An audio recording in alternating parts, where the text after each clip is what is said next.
Did you know that you can make over £2,000 completely tax-free from bank switching? Well, this video will tell you exactly how to do that. This video is a comprehensive deep guide on how to bank switch in the UK for 2026. If you follow my TikTok, you'll know that I've opened over 30 bank accounts in 2025 and I made over £3,000 from student bank account offers and bank switch offers. And it's the easiest way that I've ever made money. And my goal is to tell other people about this so that they can do it as well. So just a quick disclaimer. This guide is for informational and educational purposes only. I am not a financial advisor, and the content provided does not constitute financial advice, investment recommendations, or guidance tailored to your individual circumstances. Whilst I've taken care to ensure the accuracy of the information at the time of writing, offers, terms, and details from banks can change at any time. Please double check with the bank or provider directly before making any decisions. Any financial decisions you make are your own. So I discovered bank switching offers back in August of 2024. I was broke and I was dying to find a side hustle. I came across a subreddit called Beer Money UK. It's a group of individuals that are trying every single way to get as much money as possible for beer. But I thought, let's not take it a step further and just use it as another source of income. So I looked through the subreddit and turns out bank switching isn't gimmicky. You can literally do it and make thousands of pounds. So I tried it out, and in 2025 alone, I made £3,000, literally tax-free, just from switching my bank account and opening up student account offers. So what does a bank switch actually entail? Well, it pretty much means you're going from bank A to bank B, and bank B is giving you a cash incentive or another form of incentive for switching over to them. There is usually a few more eligibility criteria other than switching. Usually it is deposit a certain amount of money, set up a few direct debits, and then maybe make some card transactions and use their app. Now, initially, a lot of people think that this is too hard, but there's ways to get around it with every single one of them, and we will go through each of those in this video. I want to clear up some common misconceptions about bank switching offers. The first one is, if I do multiple bank switch offers, will that constitute fraud? Well, the answer is no. This is a paid incentive. As long as you're reading the terms and conditions and complying, you will be fine. Another very popular question that I get is, how long do I need to stay with this bank? Well, you can leave as soon as you get that cash incentive. There's nothing holding you there. And maybe the most important question that I get asked is, will this affect my credit score?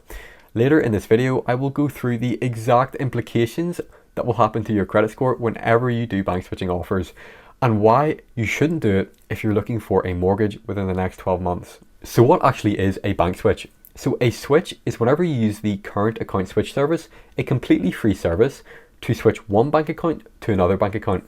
This will take 7 days, and there is a guarantee provided by the current account switch service.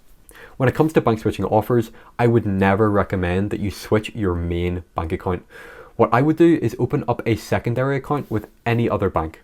Monzo, Starling, or Chase would be the easiest ones because they're digital banks, and then switching those accounts instead. Because you need to be keeping your main bank account, not only because it's easier and more convenient, so you're able to continue with your ingoings and your outgoings and stuff like that, but also a long-standing bank account is incredible for your credit report, your credit score, and your credit health. So now that we've got all that out of the way, let's go through the best techniques to get around the eligibility criteria when it comes to bank switching offers.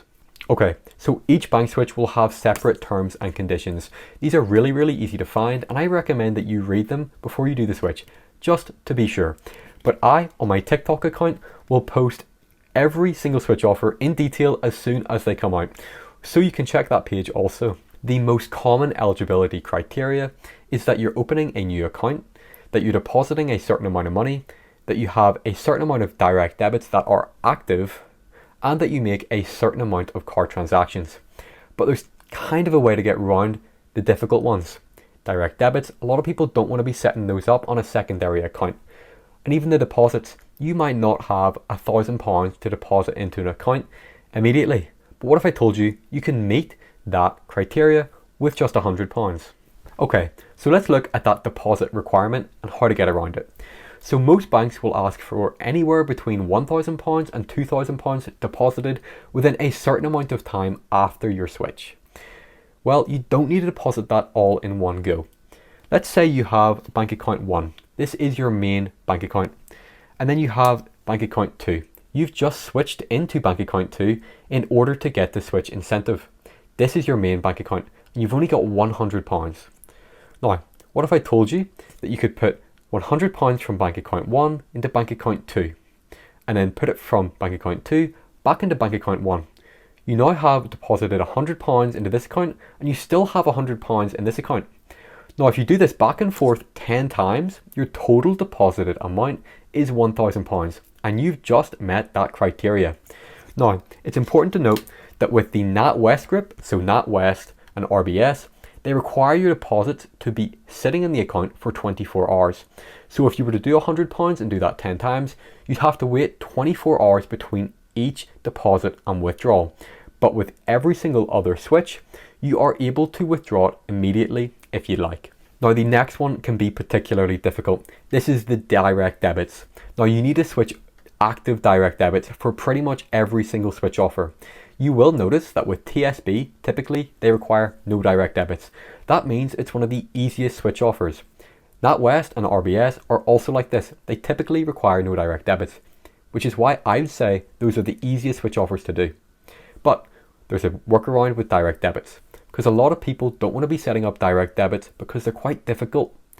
A lot of payments now are recurring card payments, and you need to make sure before you're switching that it's not a recurring card payment. Netflix, Spotify, these are recurring card payments. Your gym membership is likely a direct debit. Your phone bill is likely a direct debit.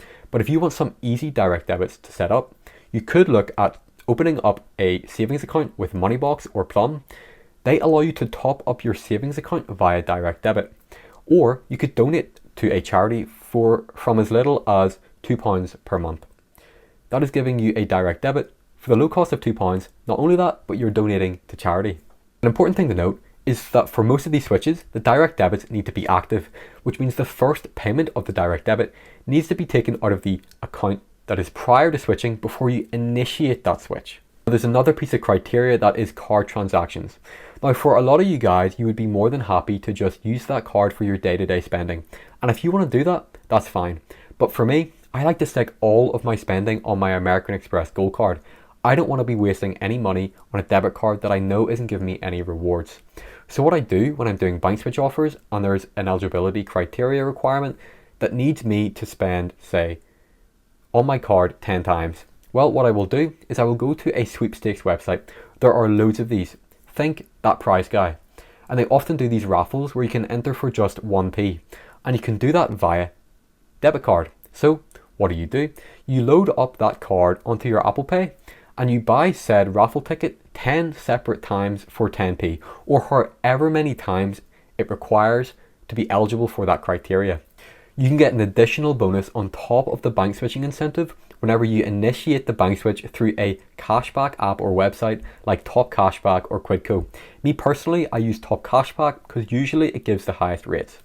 If you use the link in the description, you can sign up to TopCashback using my link and you'll actually get a welcome offer whenever you complete your first bank switch. I think First Direct, the bank switch, was offering £175, but TopCashback were giving you an additional £50 if you simply initiated the bank switch through their website.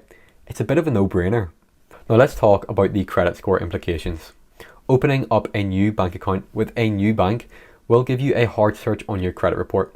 These last for 12 months and they do impact your credit score. Whenever I started bank switching, my credit score dropped like crazy.